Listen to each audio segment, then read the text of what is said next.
പ്രിയമുള്ളവരെ, കഴിഞ്ഞ ആദികൻ ബദറിന്റെ ആ ഭൂമിയിലേക്ക് അബൂജഹലും സംഘവും പുറപ്പെട്ട് വഴിമധ്യേ വിശ്രമിക്കുന്ന വേളയിൽ അവർക്ക് മുന്നറിയിപ്പുമായി വന്ന ഒരു വ്യക്തിയുടെ മുന്നറിയിപ്പുകളെ അവഗണിച്ചുകൊണ്ട് തന്റെ അനുയായികളെ പിടിച്ചു നിർത്താനുള്ള ആ ഒരു സംസാരമാണ് കഴിഞ്ഞ ഇശലിൽ ആദികൻ നിർത്തിയത്.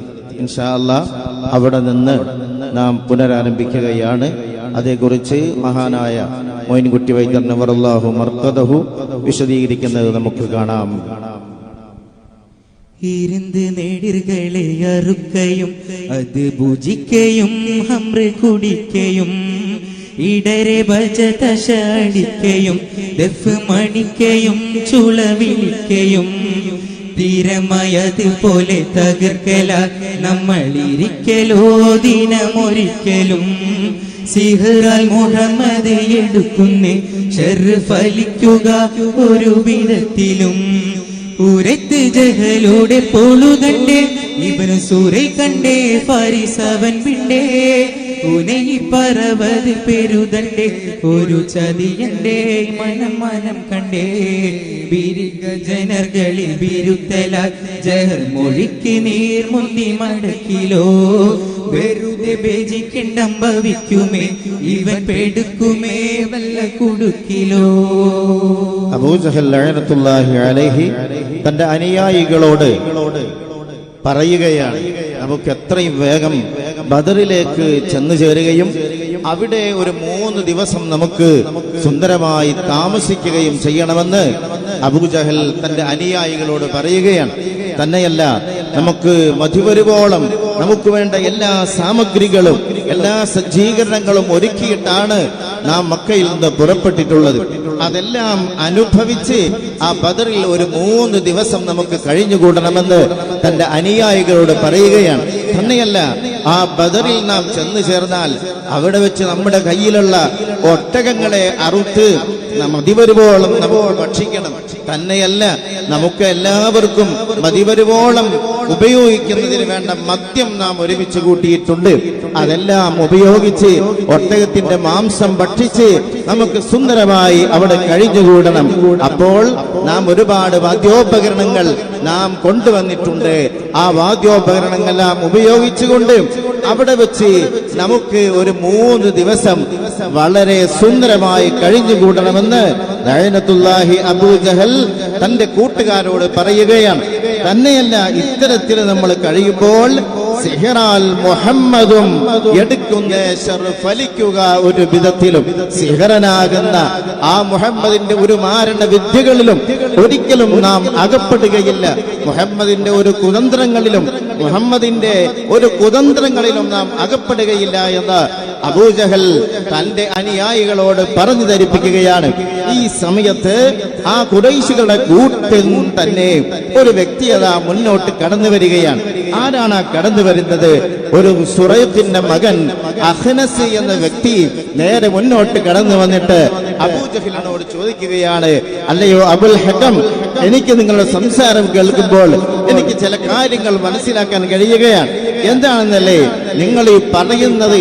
നിങ്ങൾ ഈ സൈന്യത്തിനെ, നിങ്ങളുടെ കൂട്ടുകാരായ അനുയായികളെ മുഴുവൻ നിങ്ങൾ കൊണ്ടുപോകുന്നത് വലിയൊരു നാശത്തിന്റെ പടുകുഴിയിലേക്കാണെന്നാണ് ഞാൻ മനസ്സിലാക്കുന്നത്.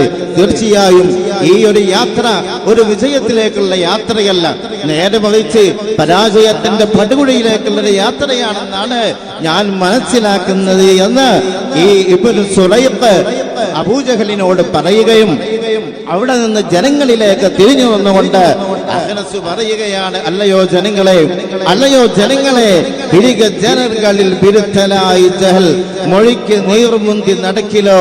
നിങ്ങൾ ഈ അബൂജഹൽ പറയുന്നത് മുഴുവൻ വിശ്വസിച്ച് അത് ശരിയാണെന്ന് യാചനയാണോ നിങ്ങൾ പോകുന്നത്? എന്നാൽ നിങ്ങൾ തീർച്ചയായും നിങ്ങൾ മനസ്സിലാക്കിക്കോ, നിങ്ങൾ പോകുന്നത് വലിയൊരു കുടുക്കിലേക്കാണ്. ഈ അബൂജഹൽ നമ്മെ കൊണ്ടുപോകുന്നത് പരാജയത്തിന്റെ പടുകുഴിയിലേക്കാണ്. ഈ ഇബ്നു സുറൈഖ് അഖ്നസ് അവിടെയുള്ള ജനങ്ങളോട് വിശദീകരിച്ചു കൊടുക്കുകയാണ്. എന്നിട്ട് ഇബ്നു സുറൈഖ് പിന്നെയും പറയുകയാണ്, കുടുങ്ങും വഴിക്കകം മതിയനാം ഇവർ കൊതിയനാം ഇവൻ ചതിയനാം റുസിലായി നമുക്കുള്ള മുറതിങ്കൾ ഇനി ഇറിജിയൂ നല്ലവതിലനാ മടങ്ങി ജുഫത്ത് തലത്തിലെ ഇവൻ മൊഴി ചൊന്നേ അകന സുമനേ മഹുരുജിമേത്തു പേர்களுം നടത്തമായി മക്കത്തണവിന്നേ ചോടിത്ത് ജഹലൂര സീനഹരെ നമുക്കൊരു ബലാൽ ഇപ്പോൾ കഴിഞ്ഞു പോയി സുറൈബിൻ മകനൊന്നിച്ചുള്ളതിനാൽ ഒരു വ്യസനമായിരുന്നത് ശിഫായ് ഇടയിൽ അവനൊത്തൊരുവർ കൂടികൾ ജയക്കെട എങ്കും ഭവിക്കലാൽ ഇருக்கு ഞാൻ മണ്ട് കുഫിർത്തല കൈമയെടുക്കലായുടൻ നടക്കലാ ഇരന്ത് നെടികളെ അറുക്കയും അത് പൂജിക്കയും ഹംറ് കുടിക്കയും ഇടരെ ഭജതശ അടിക്കയും ദഫ് മണിക്കയും ചുളവിളിക്കയും ദഫ് മണിക്കയും ചുളവിളിക്കയും തന്നെയല്ല ഇവൻ നമ്മെ കൊണ്ടുപോകുന്നത് വലിയ പരാജയത്തിലാക്കാണ് എന്ന് മാത്രമല്ല ഈ അബൂജഹൽ എന്ന് പറയുന്ന വ്യക്തി അവൻ വലിയ അഹംഭാവിയാണ് അവൻ ഏറ്റവും വലിയ കിബറനാണ് അവൻ വലിയ ചതിയനാണ് എന്ന് അവിടെയുള്ള ജനങ്ങളോട് മുഴുവൻ ഇബ്നു സുറൈഖ് വിശദീകരിക്കുകയാണ് തന്നെയല്ല ഇബ്നു സുറൈഖ് പറയുകയാണ് ഹുസ്നായി നമുക്കുള്ള മുറാദെങ്കിൽ ഇനി ഫർജിഉ നലവദിലനാ നമ്മുടെ ആവശ്യം നാം എന്തൊരു ഉദ്ദേശം വെച്ചാണോ മക്കയിൽ നിന്ന് പുറപ്പെട്ടത് എങ്കിൽ ആ ആവശ്യം നമുക്ക് പൂർത്തീകരിച്ചിട്ടുണ്ടെങ്കിൽ പിന്നെ നമുക്ക് ഇവിടെ നിന്ന് മടങ്ങുന്നതാണ് നമുക്ക് നല്ലത് അല്ലെ എന്താണ് ആവശ്യം അബൂ സുഫിയാനെ സംഘത്തെയും മുഹമ്മദും അനുയായികളും ആക്രമിക്കുന്നു എന്ന് അറിഞ്ഞുകൊണ്ടാണ് നമ്മൾ വന്നിട്ടുള്ളത് പക്ഷേ അബൂ സുഫിയാനും സംഘവും ആ മുഹമ്മദിന്റെയും അനുയായികളുടെയും കൈകളിൽ പെടാതെ അവർ സുരക്ഷിതരായി മക്കയിൽ തിരിച്ചെത്തിയിട്ടുണ്ട് അപ്പൊ അതുകൊണ്ട് ഇനി നമുക്ക് ഇവിടെ നിന്ന് മടങ്ങുന്നതാണ് നമുക്ക് നല്ലത് എന്ന് ഇബ്നു സുറൈഖ് തന്റെ അനുയായികളോട് പറയുകയാണ് അപ്പോൾ മടങ്ങി ജുഹ്ഫത്ത് തലത്തിലെ ഇവ മൊളിച്ചെന്ന് അഖ്നസുമന്റെ മഅഹു ഉർജിമ 100 പേരുകളും നടത്തമായി മക്കത്തണവിന്നേ അവർ നേരെ ആ അഖ്നസിനോടൊപ്പം ആ ജുഹ്ഫത്തിൽ നിന്ന് 300ഓളം വരുന്ന ആളുകൾ ആ ഖുറൈശി പടയാളികളിൽപ്പെട്ട 300ഓളം വരുന്ന ആളുകൾ ആ അഖ്നസിന്റെ കൂടെ അവിടെ നിന്നും പിന്തിരിയുകയാണ് അവർ നേരെ മക്കയിലേക്ക് പുറപ്പെടുകയാണ് പ്രിയമുള്ളവരെ എന്നിട്ട് ഈ സമയത്ത് അബൂജഹൽ ആകെ പരിഭ്രാന്തനാവുകയാണ് കാരണം തന്റെ സൈന്യത്തിന്റെ കൂട്ടത്തിൽ നിന്ന് ഒരു 300ഓളം വരുന്ന വലിയൊരു സംഘം അങ്ങ് പിന്മാറുമ്പോൾ അബൂജഹൽ വല്ലാതെ പരിഭ്രാന്തിയില്ല അപ്പോൾ അയാൾ ഉടനെ അയാളുടെ അടവെടുക്കുകയാണ് അവർ നേരെ ജനങ്ങളോട് പറയുകയാണ് എന്താ പറയുന്നത് ചൊടിത്ത് ജഹറുരൈസിനഹരെ നമുക്കൊരു ബലാലിപ്പോൾ കഴിഞ്ഞു പോയി സുറൈഖിൻ മകൻ ഒന്നിച്ചുള്ളതിനാലൊരു വ്യസനമായിരുന്നത് ശിഫായ് ഇതുവരെ നമുക്ക് വലിയ വിഷമമായിരുന്നു ആ സുറൈഖിന്റെ മകനാകുന്ന അഖ്നസ് നമ്മുടെ കൂടെ ഉണ്ടായിരുന്നത് കൊണ്ട് നമുക്ക് വല്ലാത്ത വിഷമായിരുന്നു കാരണം അവന്റെ മനസ്സിങ്ങനെ ഇടയാട്ടത്തില അവനൊരു ഉറച്ച മനസ്സുള്ള ആളല്ല അതുകൊണ്ട് അഖ്നസ് നമ്മുടെ കൂടെ ഉണ്ടായിരുന്നത് കൊണ്ട് നമ്മൾ വല്ലാത്ത വിഷമത്തിലായിരുന്നു ഇപ്പോൾ അവൻ നമ്മിൽ നിന്ന് പിന്മാറിയിട്ടുണ്ട്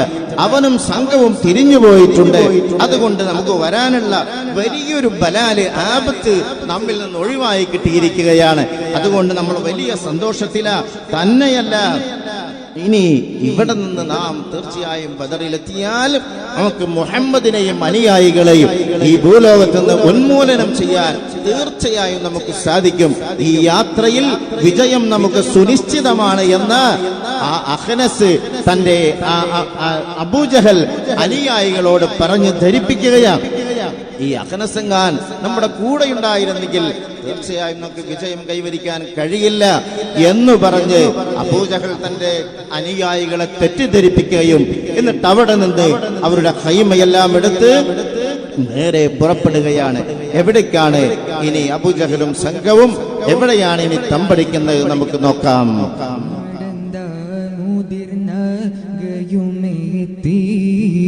റസൂലുൽഫത്ത് തലത്തി വെടികൾ ചുമയും കിഴിത്തേലി നിലയാക്കിരുന്ന് അന്തലേലി തടിയാൽ നിഴലില്ലാത്തോർ തന്റെ ജദ്ദ് അബ്ദുൽ മനാഫ് അവർ ഇന്റെ തുടർമക്കളരുള്ള ജുഹൈമ് തുഞ്ചലിൽ കനിந்து ഏകമാന മനവിന്നവർ നേട്ടിയുണർന്ന് മറ്റ് കൗമിൽ വിളിത്ത് മൊളിന്ത് സിനഹോർകളെ കേപ്പിഞ്ഞാനിണ്ടേ സമയ കണ്ട ജബാൽ മനവുണ്ടേ. അങ്ങനെ അബൂജഹലും സംഘവും ആ ജുഹഫത്ത് എന്ന സ്ഥലത്തു നിന്നും പുറപ്പെട്ട് അവർ നേരെ ബദറിലേക്കുള്ള യാത്രയിൽ അവിടെ ഹുജുഫ എന്ന സ്ഥലത്ത് അവർ എത്തിച്ചേരുകയാണ്. അവിടെ വെച്ചുകൊണ്ട് അവർ ഹൈമയടിക്കുന്നു. അവരുടെ ഒട്ടകപ്പുറത്തുള്ള എല്ലാ ഭാണ്ഡങ്ങളും ഇറക്കി വെച്ച് അവിടെ അന്ന് രാത്രിയിൽ അവർ വിശ്രമിക്കുന്നതിന് വേണ്ടി തയ്യാറെടുക്കുകയാണ്. അന്ന് രാത്രിയിൽ അവരെല്ലാവരും അവിടെ സുന്ദരമായി കിടന്ന് ഉറങ്ങുന്നതിന് വേണ്ടി തയ്യാറെടുക്കുകയാണ്. അന്ന് രാത്രിയിൽ അവർ ഉറങ്ങുന്നു. ആ സമയത്ത് അവിടെ ഒരു സംഭവം നടക്കുകയാണ്. ആ ഉറങ്ങുന്ന സമയത്ത് അവിടെ ഒരു സംഭവം നടക്കുകയാണ്. തടിയാൽ നിഴലില്ലാതോർ തന്റെ ജദ്ദ് അബ്ദു മനാഫ് അവർ ഈന്റെ തുടർമക്കളാലുള്ള ജുഹൈമ് തുഞ്ചലിൽ കനിந்து യഗമാനാം.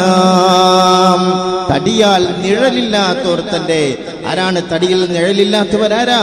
മുത്തായ മുഹമ്മദ് മുസ്തഫ സല്ലല്ലാഹു അലൈഹി വസല്ലമ തങ്ങളുടെ വല്ലിപ്പയാകുന്ന അബ്ദു മനാഫിന്റെ പേരക്കുട്ടിയാകുന്ന ജുഹൈമ് എന്ന വ്യക്തി ഇവരുടെ കൂട്ടത്തിലുണ്ട്. അദ്ദേഹം ഒരു സ്വപ്നം കാണുകയാണ്. അദ്ദേഹം ഉറക്കിൽ ഒരു സ്വപ്നം കാണുന്നു. എന്നിട്ട് അദ്ദേഹം ആ ഉറക്കിൽ നിന്ന് വളരെ പേടിയോടുകൂടെ അദ്ദേഹം ചാടി എഴുന്നേൽക്കുകയാണ്. അദ്ദേഹം കണ്ട സ്വപ്നം വളരെ ഭീതിപ്പെടുത്തുന്ന ഒരു സ്വപ്നമാണ്. അതുകൊണ്ട് അദ്ദേഹം ഉറക്കിൽ നിന്ന് ചാടി എഴുന്നേറ്റ് അദ്ദേഹം തന്റെ കൂട്ടുകാരെ എല്ലാം വിളിച്ചുണർത്തുകയാണ്. തന്റെ കൂട്ടുകാരെ വിളിച്ചിട്ട് പറയാണ്, അല്ലയോ കൂട്ടുകാരെ, നിങ്ങളൊന്ന് എഴുന്നേൽക്കൂ, ഞാനൊന്ന് പറയുന്നത് നിങ്ങൾ കേൾക്കൂ. ഞാൻ വലിയൊരു സ്വപ്നം കണ്ടിട്ട് ഞാനിവിടെ എഴുന്നേറ്റിട്ടുള്ളത്. ഞാൻ ആകെ പേടിയിലാണെന്ന് ഭയവിഹ്വലനായി ജുഹൈമ അവിടെയുള്ള തന്റെ കൂട്ടുകാരെ ഉറക്കിൽ നിന്ന് തട്ടി വിളിക്കുകയാണ്. എന്നിട്ട് എന്താണ് ജുഹൈമ പറയുന്നത്?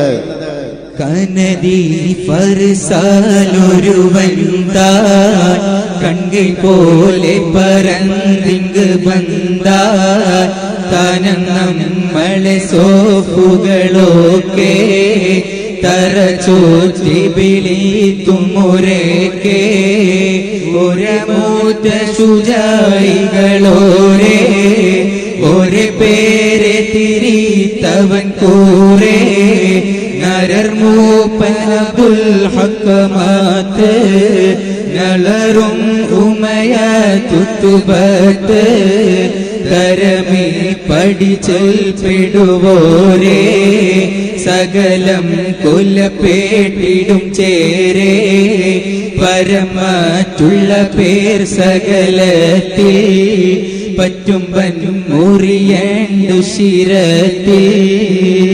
ജുഹൈബ് ഉറക്കിൽ നിന്ന് ചാടി എഴുന്നേറ്റ് തന്റെ കൂട്ടുകാരെയെല്ലാം വിളിച്ചുണർത്തിയിട്ട് ജുഹൈം അവരോട് പറയുകയാണ്, അല്ലയോ കൂട്ടുകാരെ, ഞാൻ ഉറക്കിൽ കണ്ട സ്വപ്നം വളരെ ഭീതിപ്പെടുത്തുന്ന ഒരു സ്വപ്നമാണ്. ഒരു കുതിരപ്പടയാളി കൺകൈ പോലെ പറന്തിങ്ക് വന്നാർ, ഒരു കഴുകനെ പോലെ അയാൾ ഇങ്ങനെ പറന്ന് നമുക്കിടയിൽ വന്ന് ഇറങ്ങുകയാണ്.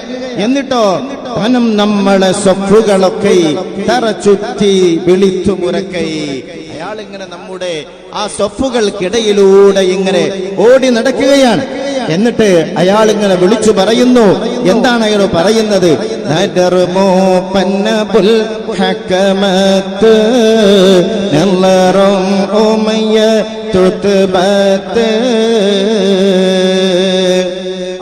നമ്മുടെ കൂട്ടത്തിലുള്ള നേതാക്കളാകുന്ന അബുൽ ഹക്കം ഉത്ബത്ത്, അതുപോലെയുള്ള നളർ തുടങ്ങിയ പ്രഗത്ഭരായ എല്ലാ നേതാക്കളും ഈ പോകുന്ന ഈ സംഘടനത്തിൽ, ഈ മുഹമ്മദുമായുള്ള സംഘടനത്തിൽ അവർ കൊല ചെയ്യപ്പെടുമെന്ന് ഞാൻ സ്വപ്നത്തിൽ ആ മനുഷ്യൻ ഇങ്ങനെ വിളിച്ചു പറയുകയാ. ഞാൻ സ്വപ്നത്തിൽ ഇങ്ങനെ കാണുകയാണ്. തന്നെയല്ല, അയാൾ നേരെ വീണ്ടും പറയുകയാണ്, തന്നെയല്ല നമ്മുടെ കൂട്ടത്തിലുള്ള മുഴുവൻ ആളുകൾക്കും വലിയ മുറിവുകൾ സംഭവിക്കുമെന്നും ആ കുതിരയുടെ മുകളിൽ വന്ന മനുഷ്യൻ വിളിച്ചു പറയുകയാണ്. എന്നിട്ട് വീണ്ടും അയാൾ ചെയ്യുന്നത് എന്താണ്? അദ്ദേഹം ചെയ്യുന്നത്, ഉശീരത്തിൽ ഉടരെ നടച്ചൂറ്റി ഒറ്റ കുണ്ടിൻ കളുത്തിൻ വേട്ടി യശുന്തേറ്റമേ ക്ഷണിതം ചാട്ടി എല്ലാ സൊഫിലും ചുറ്റി വശമേ പലതുള്ളികൾ എല്ലാം വരമേലും തെറി തൊഴിവില്ല പശന്തപ്പൾ അന ഉണർന്നീട്ടേ പറഞ്ഞ കനവെല്ലാരും കേട്ടേ. ജുഹൈമ തന്റെ കൂട്ടുകാരോട് പറയുകയാണ്. എന്നിട്ട് അയാൾ ആ കുതിരയുടെ മുകളിൽ വന്ന വ്യക്തി ഒരു ഒട്ടകത്തിന്റെ കഴുത്തിലേക്ക് ഒരൊറ്റ വെട്ടുകൊടുക്കുകയാണ്. അങ്ങനെ ഒട്ടകത്തിന്റെ കഴുത്തിൽ വെട്ടുകിട്ടിയപ്പോൾ ഒട്ടകം ആ മരണ വെപ്രാളത്തിൽ നമ്മുടെ സഫുകൾക്കിടയിലൂടെ ആ ഒട്ടകം ഇങ്ങനെ പരക്കം പായുകയാണ്. ഒട്ടകം ഇങ്ങനെ ഓടി നടക്കുകയാണ്. ഈ വെട്ടുകൊണ്ട ഒട്ടകത്തിന്റെ കഴുത്തിൽ നിന്ന് രക്തം ഇങ്ങനെ ചീറ്റിത്തെറിക്കുകയാണ്. ആ ഒട്ടകത്തിന്റെ കഴുത്തിൽ നിന്ന് തെറിക്കുന്ന ചോരയുടെ തുള്ളികൾ നമ്മുടെ എല്ലാവരുടെയും ശരീരത്തിൽ പതിച്ചിട്ടുണ്ട്. എല്ലാവരുടെ ശരീരത്തിലും ആ രക്തത്തിന്റെ കറകളായിട്ടുണ്ട് എന്ന് പ്രിയമുള്ളവരെ ആ ജുഹൈമ തന്റെ കൂട്ടുകാരോട് പറയുകയാണ്. ഈ സമയത്ത് അവിടെയും അബൂജഹൽ ശ്രദ്ധിക്കുമ്പോൾ ജുഹൈമിന്റെ ആ സ്വപ്നവാർത്ത എല്ലാവരും കേട്ടുകൊണ്ട് എല്ലാവരുടെ കണ്ണുകളും ജുഹൈമിൽ കേന്ദ്രീകരിച്ചിരിക്കുകയാണ്. ജുഹൈമിന്റെ ആ ഭയവിഹ്വലമായ അവതരണം കേട്ട് എല്ലാവരും പരിഭ്രാന്തിയോടുകൂടെ ജുഹൈമിനെ വീക്ഷിക്കുകയാണ്. പെട്ടെന്ന് അബൂജഹൽ അവിടെ ഇടപെടുകയാണ്. കാരണം ഈ നിലക്ക് വരെ വിട്ടാൽ തന്റെ അനുയായികൾ ജുഹൈമിന്റെ ഈ സ്വപ്നവാർത്തയും ഇതിന്റെ തൊട്ടു മുമ്പ് നടന്ന ആ വലിയൊരു ഓർമ്മപ്പെടുത്തലും എല്ലാം കൂടി കിട്ടുമ്പോൾ ഒരു പക്ഷേ തന്റെ അനുയായികൾ ഇവിടെ നിന്ന് തന്നെ തിരിഞ്ഞു പോകാൻ സാധ്യതയുണ്ട്. അതുകൊണ്ട് അബൂജഹൽ അവിടെ ഇടപെടുന്നു. എന്താ ചെയ്യുന്നത്? കെട്ടുടൻ കരം കോട്ടിച്ചിരേത്ത് കളിപ്പേത്ത് കൊട്ടിക്കൊണ്ട ഭുജത്തിലും വേണ്ടാൻ കൂറൽ പെട്ടങ്ങെന്നോ തിടവേണ്ട. അബൂജഹല് തന്റെ രണ്ട് കൈകളും അങ്ങ് കൊട്ടിയിട്ട് അവിടെ നിന്ന് ഒരൊറ്റ ചിരിയാണ്.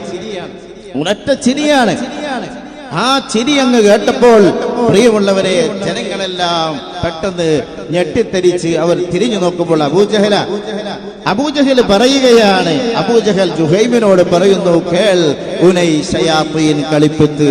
അല്ലയോ ജുഹൈമേ, നിന്നെ ശൈത്താൻ കളിപ്പിച്ചതാണ്, ശൈത്താൻ നിന്നെ പഴപ്പിച്ചതാണ്, അല്ലാതെ ഇതൊരു യാഥാർത്ഥ്യമുള്ള സ്വപ്നമല്ല, ഇതിൽ യാതൊരു യാഥാർത്ഥ്യവും ഇതിലില്ല എന്ന് അബൂജഹല് ആ ജുഹൈമിനോട് പറയുകയാണ്. എന്നിട്ട് വീണ്ടും അബൂജഹൽ ജുഹൈമിനെ കുറിച്ച് പറയുകയാണ്. എന്താണ് പറയുന്നത്? അബ്ദുൽ മനാഫിന്റെ മക്കൾ തന്നെ കാണുന്നതെന്റെ കീനാക്കൾ കാട്ടി ചൊല്ലും ഇയാൾ നിതമെങ്കിൽ കണ്ടിടണ്ടയോ ഞാനുണ്ട് ചൊങ്കിൽ കിളപോരിശബൂതിയും രാജാ പെറ്റോ ഞാനല്ലേ ഫൗജ അളവ മൊഴി ശൂതകളവ ആത്തി കുപ്പിത്ത് ഒറ്റക്കിനാവ. വീണ്ടും അബൂജഹലെ ജുഹൈബിനെ പരിഹസിച്ചുകൊണ്ട് പറയുകയാണ്. ഈ പറയുന്നതിൽ ജുഹൈബ് പറയുന്നതിൽ ഒരു സത്യവും അതിലില്ല. കാരണം നിങ്ങൾ ആലോചിച്ചു നോക്കൂ, അബ്ദുൽ മനാഫിന്റെ മക്കൾ തന്നെ, അവരെ പേരക്കുട്ടികൾ തന്നെ എന്താണ് ഇങ്ങനെ സ്വപ്നം കാണാനുള്ള കാരണം? എന്താണ്? ആദ്യത്തെ ഒരു സ്വപ്നം കണ്ടു, ഇവിടെ ഇതാ ജുഹൈം വേറൊരു സ്വപ്നം കണ്ടിരിക്കുന്നു. ഇത് അബ്ദുൽ മനാഫിന്റെ മക്കൾക്ക് മാത്രമുള്ളതാണോ ഇത്? ഇവിടെയും അബ്ദുൽ മനാഫിന്റെ പേരക്കുട്ടിയാകുന്ന ജുഹൈം ഇതാ സ്വപ്നം കണ്ടിരിക്കുന്നു. പക്ഷെ ഇതിൽ യാതൊരു അർത്ഥവും ഇതിലില്ല, യാതൊരു കഴമ്പും ഇതിലില്ല. കാരണം ഇതിൽ എന്തെങ്കിലും യാഥാർത്ഥ്യം, സത്യം ഇതിലുണ്ടായിരുന്നെങ്കിൽ ഈ സ്വപ്നം കാണാൻ എല്ലാം കൊണ്ടും അർഹൻ ഞാനായിരുന്നു, അല്ലേ? ഞാനാണ് ആ സ്വപ്നം കാണാൻ എല്ലാ നിലക്കും അർഹത എനിക്കാണ്. കാരണം കിളപോലിശ ബുദ്ധിയും രാജ, കേവലം പെറ്റോൻ ഞാനല്ല ഫൗജ. ഈ സംഘത്തിന്റെ നേതാവ് അത് ഞാനാണ്, വലിയ കുടുംബ മഹിമയുള്ളവൻ അത് ഞാനാണ്. എല്ലാ നിലക്കും സമൂഹത്തിൽ ഉന്നതനായ, ഈ കൂട്ടത്തിലെ ഉന്നതനായ വ്യക്തി ഞാൻ തന്നെയാണ്.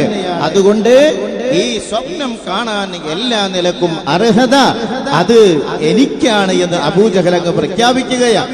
എന്നിട്ട് അബൂജഹൽ പറയുന്നത് എന്താണ്?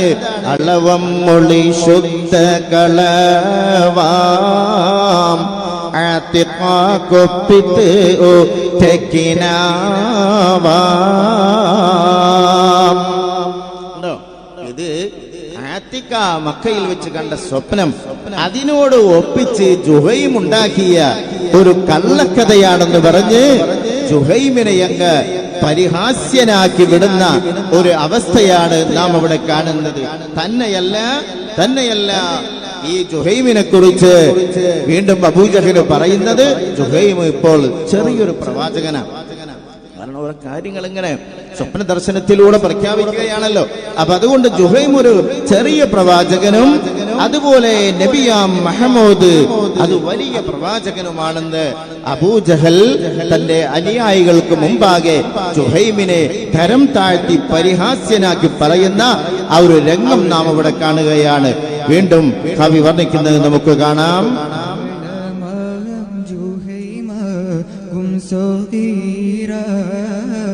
നബിയാ മുഹമ്മദ് കബീര ചുളിയാനിവ ചൊല്ലിയടങ്ങി ജുഹൈമോടവനി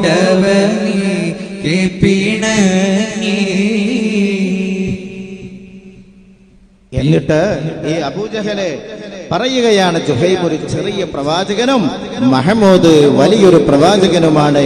എന്നിട്ട് പ്രിയമുള്ളവരെ, അവിടെ നിന്നവർ ഹൈമയെല്ലാം എടുത്ത് ആ ബദർ താഴ്വരയിലേക്ക് അവർ പുറപ്പെടുകയാണ്.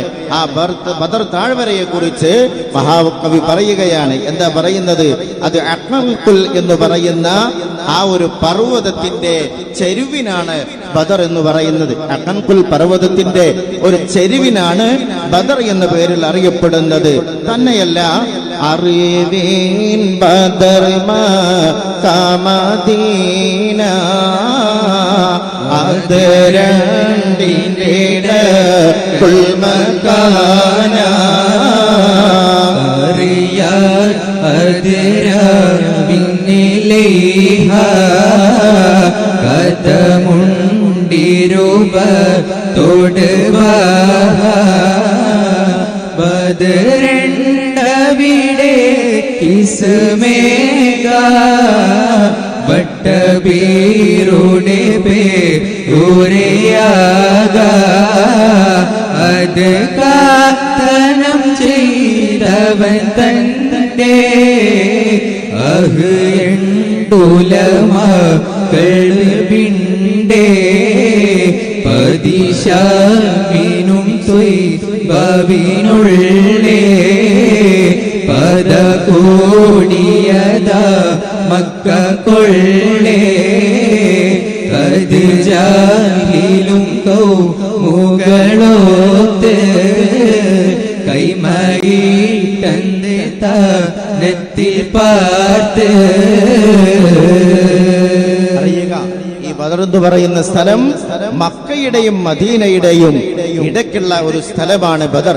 അക്കൻകുൽ പർവ്വതത്തിന്റെ ചരുവിനാണ് ബദർ എന്ന് പറയുന്നത്. തന്നെയല്ല, ഇത് സ്ഥിതി ചെയ്യുന്നത് മക്കയുടെയും മദീനയുടെയും ഇടയിലുള്ള ഒരു സ്ഥലമാണ്. അതുപോലെ തന്നെ മദീനയിൽ നിന്ന്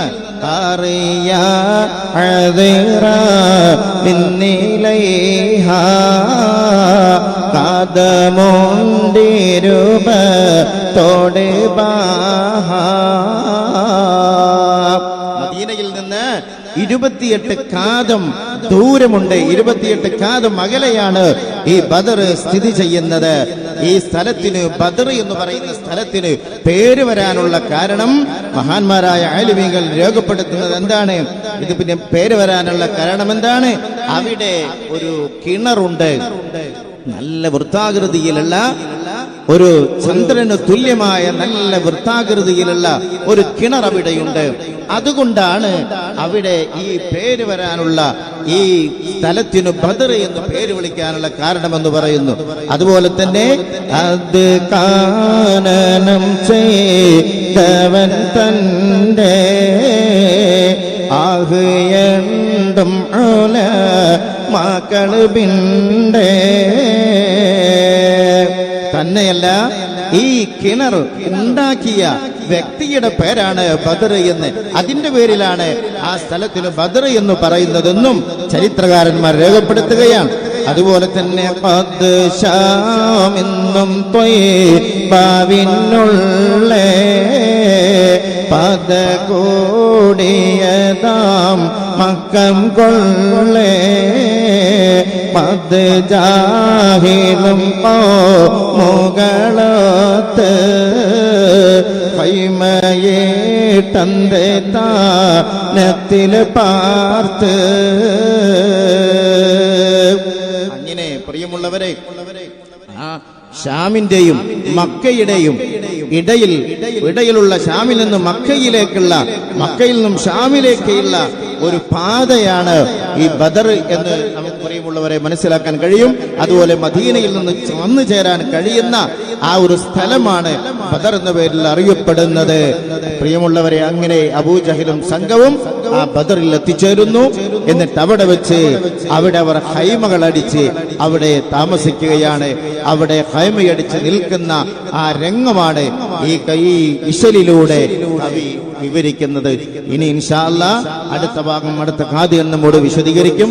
അള്ളാഹു നാം പറഞ്ഞതും കേട്ടതും അവന്റെ പൊരുത്തത്തിലായി അള്ളാഹു സ്വീകരിക്കുമാറാകട്ടെ. നാളെ ആഖിറത്തിൽ വിജയിക്കുന്ന സ്വാലിഹീങ്ങളിൽ ഉൾപ്പെടാൻ അള്ളാഹു നമ്മുടെ ഈ സംഗമം അള്ളാഹു കാരണമാക്കട്ടെ. വിശുദ്ധ റമളാൻ ഗുണമായി സാക്ഷി നിൽക്കുന്ന സജ്ജനങ്ങളിൽ ഉൾപ്പെടുത്തി അള്ളാഹു നമ്മെ അനുഗ്രഹിക്കട്ടെ എന്ന് ദുആ ചെയ്യുന്നു. വആഖിറു ദഅവാന അനിൽ ഹംദുലില്ലാഹി റബ്ബിൽ ആലമീൻ. ദുആ വസിയത്തോടെ അസ്സലാമു അലൈക്കും വറഹ്മത്തുള്ളാഹി വബറകാതുഹു.